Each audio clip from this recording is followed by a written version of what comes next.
Hello my friends, and welcome back to another Baldur's Gate 3 Patch 8 character building guide. Hope you're all doing well. Today we're building a character that rains incredible damage down upon our enemies from a tremendous distance, while also stunning, disabling, or completely removing multiple enemies from combat every single turn. By providing you excellent crowd control as well as massive damage, this character gives you unrivaled ability to stop enemies from doing stuff, which of course is the primary goal in an honor mode run. This makes it an incredibly safe addition to any party because of its very powerful offensive and defensive capabilities. And, in addition to that, we get to use one of the most brokenly powerful mechanics in Baldur's Gate 3 in a completely new way that wasn't possible before the launch of Patch 8, thanks to the new subclasses included in this build. So not only is it very powerful, it's also very fun and unique. Before I begin, I do want to take a quick moment to say thank you so much to Roger H. for the 200 kroner donation, Jake Bishop for the $10, Josh Hobbs for the $10, as well as Aspen Abbott and Berke Kuchakardoan for becoming channel members. Thank you so much, my friends. I really appreciate the support, and again, please do correct my pronunciation of your names. Alright, let's get to the build.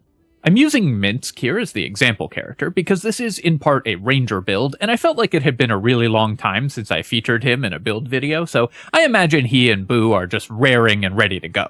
If you're building this as a custom character, then I highly recommend Wood Elf or Half Wood Elf for the bonus movement speed.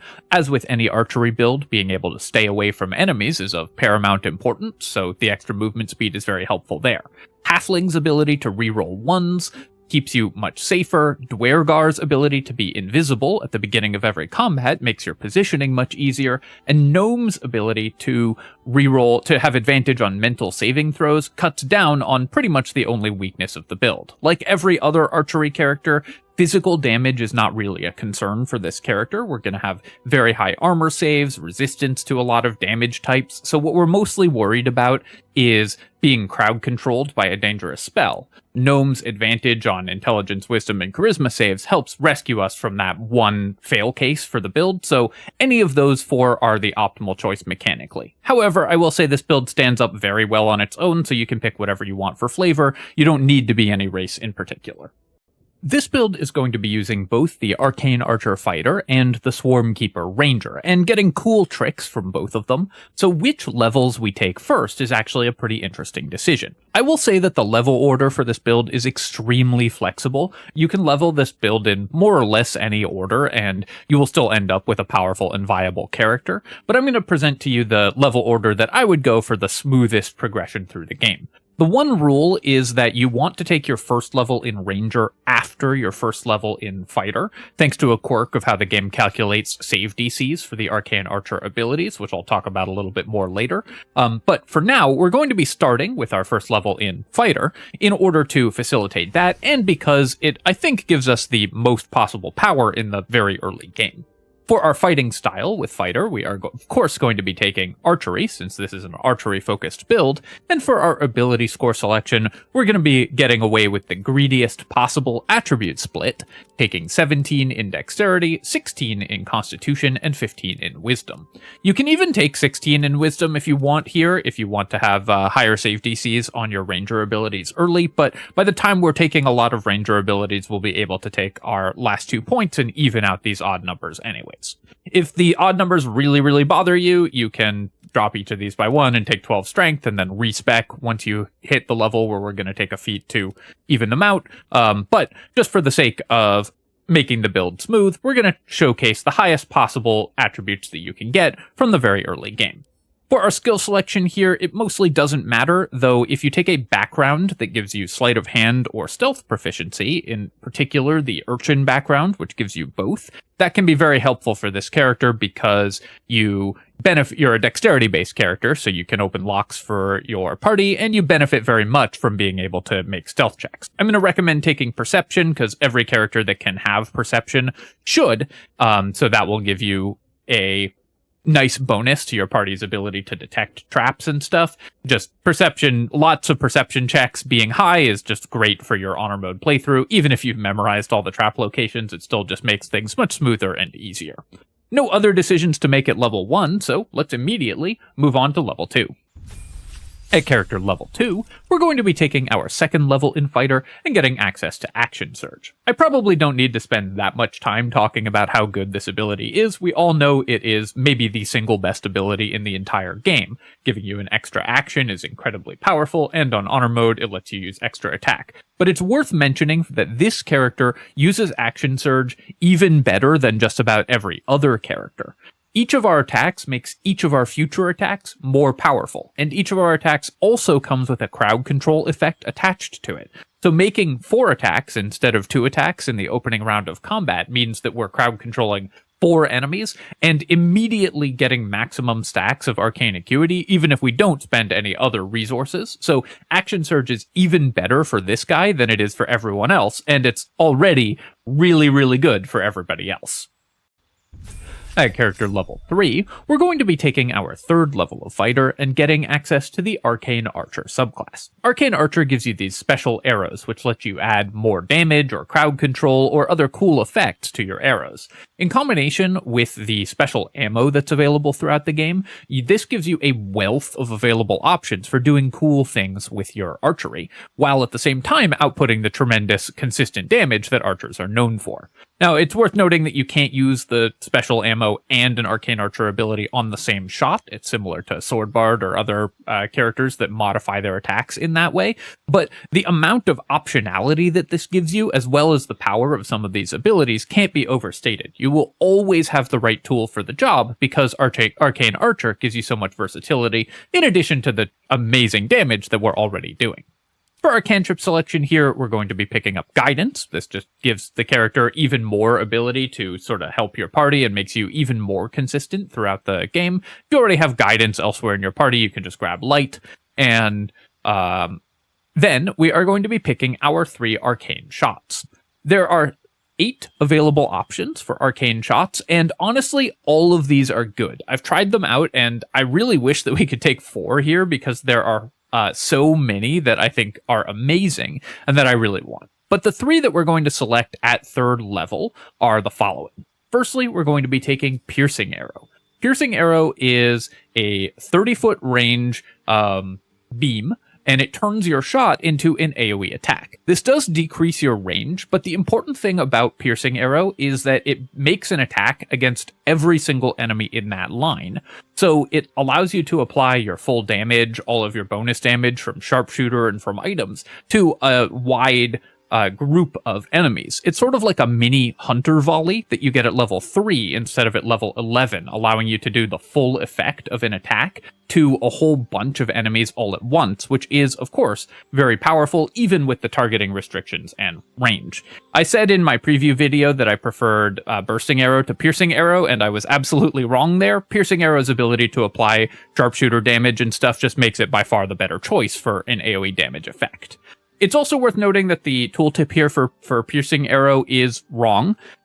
This does not, at time of recording, this does not have a chance to miss at all, so it can't not consume an Arcane Arrow. How this works is enemies make a dexterity saving throw against an attack from you. If they pass the save, they take half damage from the attack, but still get hit by an attack that does half damage. And if they fail the save, they take full damage. So Piercing Arrow can never actually miss and always does at least some damage, and that damage is often very high because your per shot damage with this character is very high to the enemy. So this gives you a really big burst damage in an AoE, which is very, very valuable. The second one that we're going to be taking is Banishing Arrow.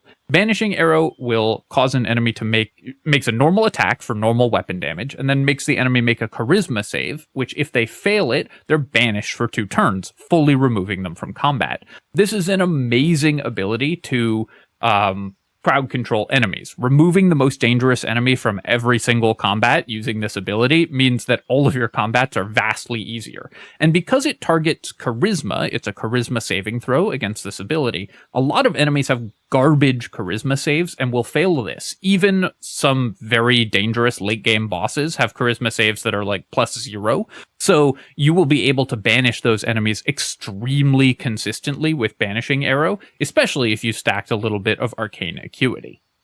For our last arrow, I think there are 2 different choices that are both really good here. Either you can take Shadow Arrow, which lets you do an extra 2d6 psychic damage with your arrow charge, as well as force the enemies to make a wisdom save or become blinded.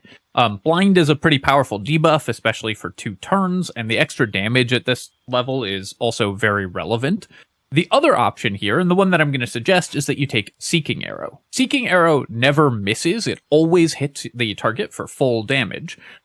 And deals the extra d6 force damage. The saving throw against Seeking Arrow is just for the Fairy Fire effect, so enemies passing or failing the saving throw mostly doesn't matter. The really cool thing about Seeking Arrow, though, is that the targeting on it works like Magic Missile, letting you shoot around corners, through walls, and gives you just an option even when you can't normally draw line of sight to the target. So Seeking Arrow is very helpful for making sure that you are constantly able to deal damage.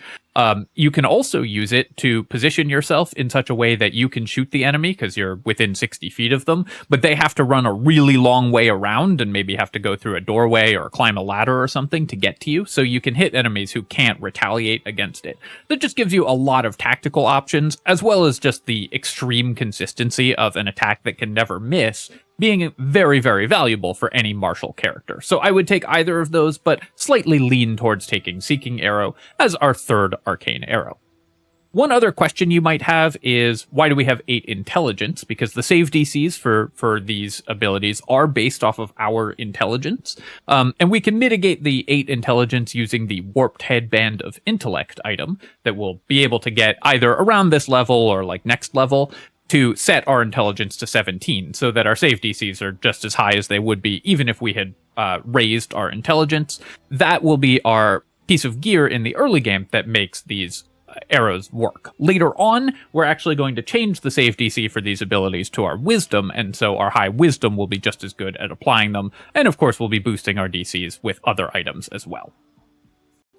At level 4, we're going to be taking our 4th level of fighter to get access to a feat, and of course, like any archery build, the feat that we are going to take is Sharpshooter. This is especially good for this character because we have 2 attacks that can never miss. Seeking Arrow and Piercing Arrow both always hit and always do damage, though Piercing Arrow sometimes will do half damage. So Sharpshooter not only is the best feat, just like for every other archer, where the average damage works out to much more because the bonus damage matters more than the attack penalty, and you can mitigate it with Bless and High Ground and hiding and stuff. This character also can completely ignore the penalty of Sharpshooter in a lot of circumstances by using either Piercing or Seeking Arrow in order to always get the bonus 10 damage effectively for free. So it's the right choice for every archer, even more the right choice for this archer. And of course, at character level 5, we're going to be taking our 5th level of fighter and getting access to extra attack. Doubling our damage output is obviously good. Again, we all know how great extra attack is, and getting it as soon as possible is the normal goal for any martial character, but it's worth noting that this character, once again, uses additional attacks and additional actions even better than every other character. This lets us more quickly stack Acuity once we get access to that, use multiple crowd control effects in the same turn, and even more importantly, double up on Piercing Arrows for massive AoE damage. If you can cluster enemies into a single point and double Piercing Arrow them, the amount of damage that does is just ridiculous because you're applying all of your damage to every enemy twice over. So extra attack, always good as usual, but even better for this character. At character level 6, we have a choice to make. We can either take our 6th level of fighter in order to even out our attributes by taking a feat, because at fighter level 6 you get an additional feat, so we could bump our dexterity up to 18 and our wisdom up to 16 with an ability score improvement feat. Alternatively, we could take our levels in ranger starting now. I want to get the ranger abilities as soon as possible, so I'm going to recommend taking the ranger levels right away, now that we've gotten extra attack. But if you want to do that, then I highly recommend that this character wears the Graceful Cloth that increases your dexterity by 2, bumping your dexterity up to 19. By this point in the game, you really want to improve your dexterity because you want to actually hit with your attacks. It's less important for this character because we have multiple ways to guarantee hits, but we still want to boost our hit chance as much as possible. So the Graceful Cloth will help you do that. If you don't want to use the Graceful Cloth, either you think it's really ugly and don't want to put it on, or you have another character that needs it more, or have something else in mind, then taking the 6th level of Fighter now to even out our attributes is a great alternative, but for this build, we're going to start taking our Ranger levels right away. For our favored enemy choice for Ranger, we are going to be taking Bounty Hunter. We are already boosting our spell save DCs with Arcane Acuity, and Ensnaring Strike is actually a very good debuff if you have the concentration to spend on it and want to hit enemies with that spell. Giving enemies disadvantage on the saving throw when we already have boosted our save DCs means that we can land Ensnaring Strike extremely reliably with the Bounty Hunter ability, so it's going to be very, very powerful to give them disadvantage. Even though that's a level 1 spell, locking down one more enemy is still very useful to this character. For Natural Explorer, we're going to take Wasteland Wanderer Fire.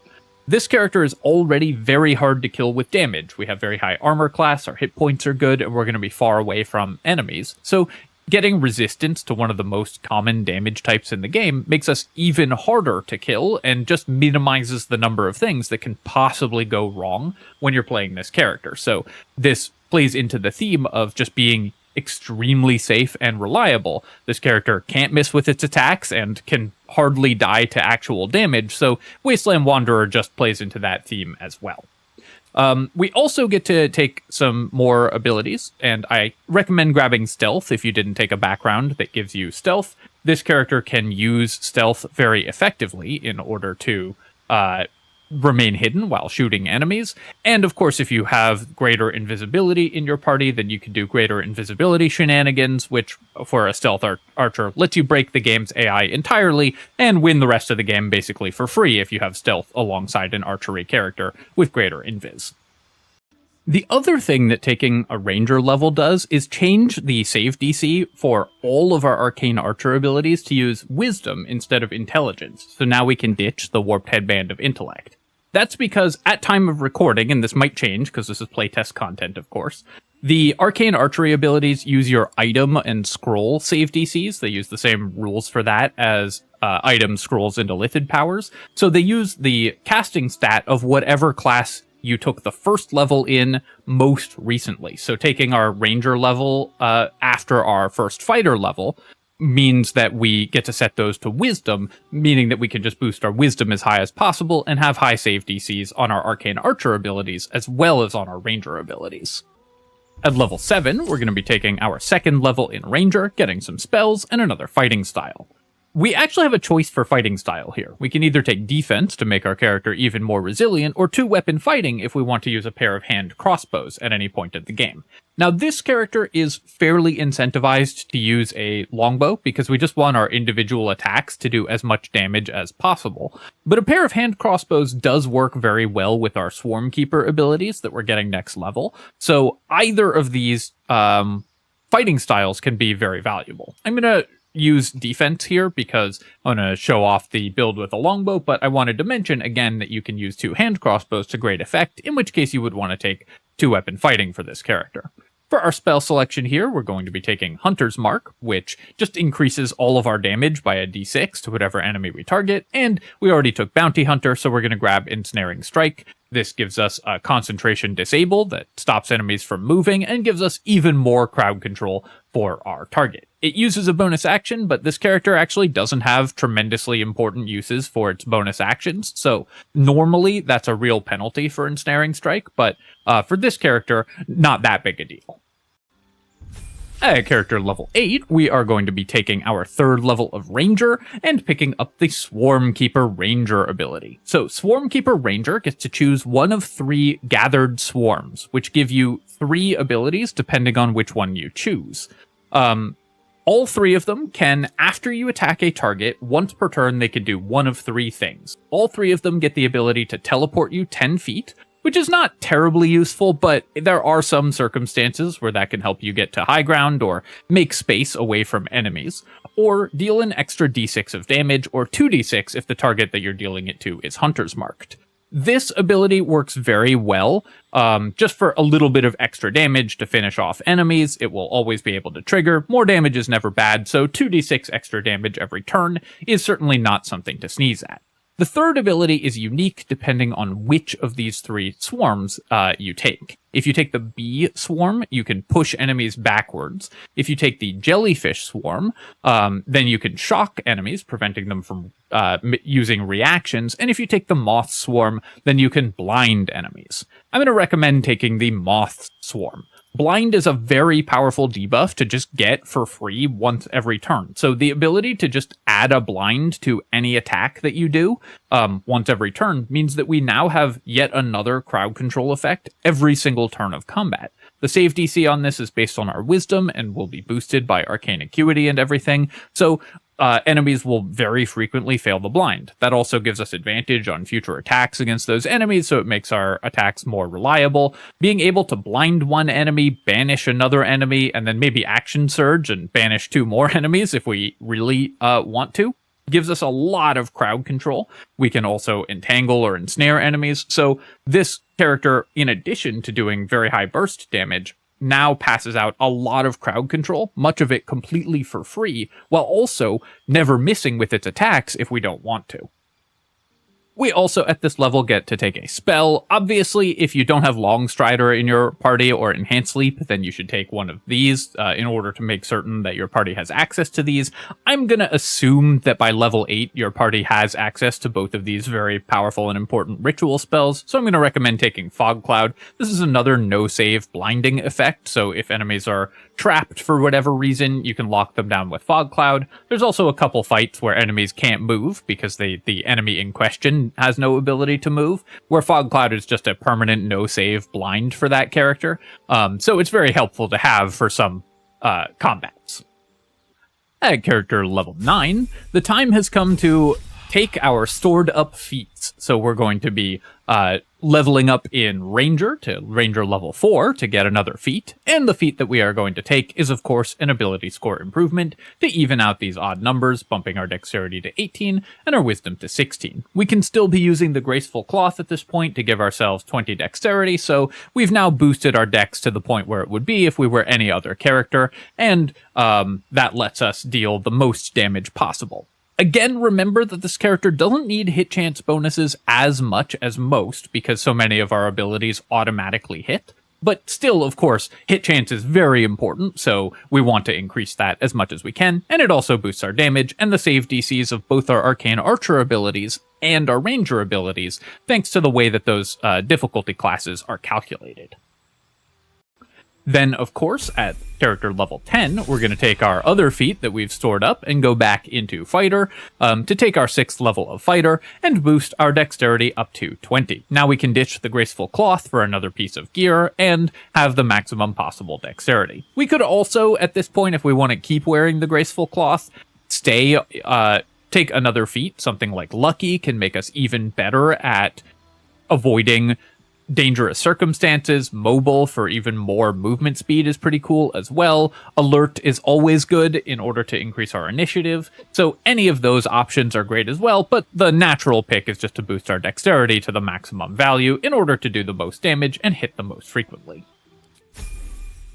At character level 11, we're going to continue to level in Fighter. While we could get 2nd level Ranger spells like Spike Growth by taking a 5th level in Ranger, I think that this character wants another feat more, and also taking another level in Fighter gets us a couple really cool abilities from Arcane Archer. Firstly, all of our ranged attacks are magical. That's not that big a deal because of course we're going to be using a magical weapon, so all of our attacks are going to be magical anyways. But now also, if we miss with a magical ranged attack, which is all of them, we can use a bonus action to attack the next closest target with the same attack. So if our abilities do miss, like our banishing arrow, we can use our bonus action, which remember I mentioned this build doesn't have a lot of uses for, in order to just make another attack. It lets us effectively spend a bonus action to gain advantage on any attack that misses. So similar to a barbarian's reckless attack, and is a pretty relevant increase to our reliability with this character that's already, as I've said many times in this build video, extraordinarily reliable.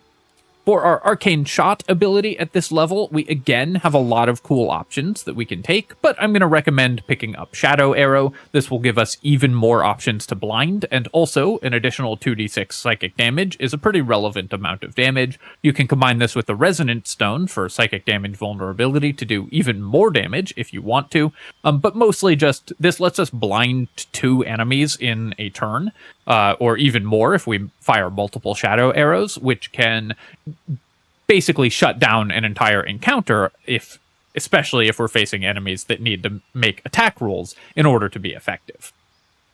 And finally, at character level 12, we are taking our 8th level of fighter to get our 4th feat.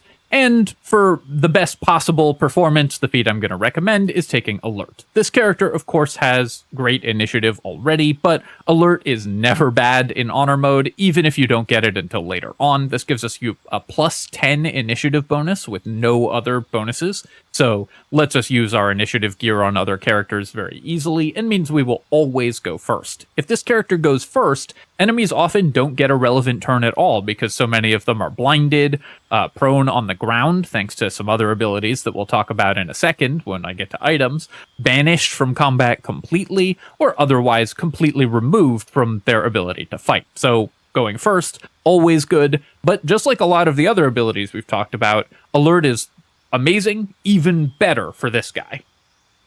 Alright, that is the build, but of course we can make it even more powerful with proper use of items and gear, so let's talk about those.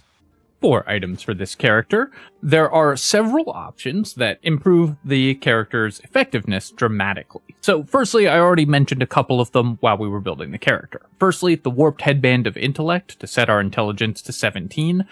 This will make your Arcane Archer abilities much more reliable. It's worth noting, of course, that because this is playtest content, they may change it so that the Arcane Archer abilities always use intelligence rather than using the item save DCs and getting to be set to wisdom. In that case, you would want to change the ability scores to emphasize intelligence a little bit more, so you'll end up with this attribute spread, but maybe like 12-12 or 12-14. That's not that big a change to the build, but worth mentioning if they do end up changing that mechanic. Until that point, though, this way will give you 16 for your save DC calculations for those abilities, even after you've swapped out the Warped Headband. We also mentioned the Graceful Cloth, which boosts your dexterity by 2, up to a maximum of 20, so while we are waiting to get our ability score improvements, helps even out the attribute requirements for the character.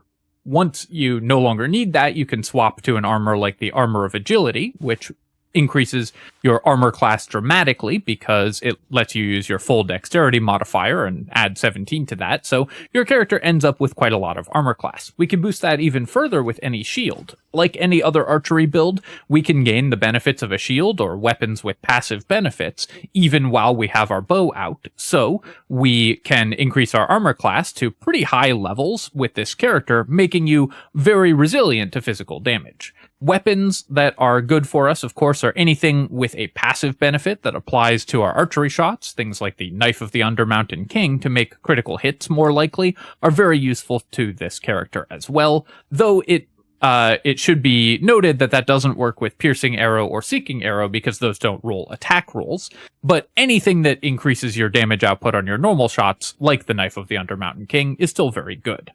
Effects that apply additional damage to our attacks are very excellent as well. Stuff like the Flawed Helldusk Gloves or the Helldusk Gloves that just do more damage on every attack. This will apply to every single creature that you hit with a piercing shot, so you get to multiply this damage as well. Another helmet option before we get the helmet that we're going to wear for the rest of the game is the Grimskull Helm for even more Hunter's Marks. There's just more damage for this character, especially with our Ranger abilities that let us do extra damage to Hunter's Marked targets with our Swarm. The helmet that we're going to swap to, of course, for the mid and end game is the Helmet of Arcane Acuity. Whenever you deal damage with a weapon attack, that boosts our save DCs and our ability to hit with spell attack rolls, not that that matters significantly, by 2, by 1 for each turn remaining, up to a maximum of 7. Plus 7 to our save DCs means that our banishments and our blinds are going to go off basically every single time. So the Helmet of Arcane Acuity works well with this character that wants to make weapon attacks, and then also wants enemies to have to make saving throws against its effects every single turn. One caveat with this item is that at time of recording, again, Seeking Arrow and Piercing Arrow don't stack Arcane Acuity, so you're going to need to stack this with normal weapon attacks or with your other special Arcane Archer arrows. Unfortunately, the AoE from Piercing Arrow doesn't stack it to maximum right away, which would be pretty cool, but you can still use Arrows of Many Targets and the other special ammunition arrows in order to do that. Because we're using the Helmet of Arcane Acuity, the Band of the Mystic Scoundrel is always an interesting option. You need to use this with scrolls, because we don't know the illusion or enchantment spells to bonus action cast with it, but it still will let you just roll enemies with lockdown that they can't avoid. But other rings that are great include the Strange Conduit ring for just more damage. We're always going to be concentrating on a spell, and the Snowburst ring for more lockdown. This lets us create ice surfaces under enemies whenever we deal cold damage, and we can make sure all of our archery attacks deal cold damage with the Drakethroat Glaive. This lets us cast Draconic Elemental Weapon to choose cold, and you can cast that on your bow, so all of your archery shots deal an extra d4 of cold damage. That means every shot that you're taking creates an ice surface under an enemy.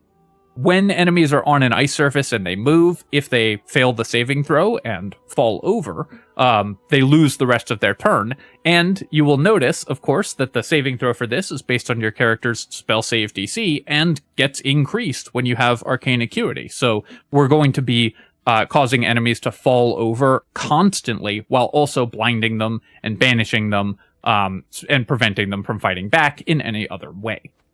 For our weapon for this character, I think there's actually a very clear winner. And normally for archery builds, I like to recommend the Deadshot because hitting with our attacks is the most important thing. But for this build, you definitely want to use the Titan String Bow because we have so many ways to automatically hit with our weapons. All we care about is our per hit damage. So the Titan String Bow that lets you add your strength modifier to your damage, in combination with an Elixir of Hill or Cloud Giant Strength, means that our per shot damage is going to be incredibly high. When you don't have to roll to attack, all you care about is how much damage you're doing. So this makes your piercing shot damage or your seeking arrow damage really, really high with the Titan String Bow. So while normally I would recommend the Deadshot for more accuracy, the Titan String Bow is better for this character because all we care about is damage. This character also benefits from increases to our armor class, any other increases to our damage or critical hit chance, just as normal for any other character. Your remaining slots should go to that kind of thing. If you can get a source of Misty Step, that's also helpful for getting you out of emergencies, but mostly we're looking for these items and ways to increase our damage output. Alright, my friends, I hope that you've enjoyed this new cool archery build, and I hope you have fun banishing and blinding enemies and preventing them from ever fighting back, while you destroy them with the tremendous amount of damage that you do every single turn, without even the possibility of missing your attacks. As always, of course, if you have enjoyed the video, feel free to leave a comment or hit like, or both. Helps me out a ton with the algorithm when you push buttons, because that's what YouTube wants to see. And, of course, you can subscribe to my channel for more Patch 8 character builds and other strategy game analysis. Cheers, my friends. I'll catch you next time.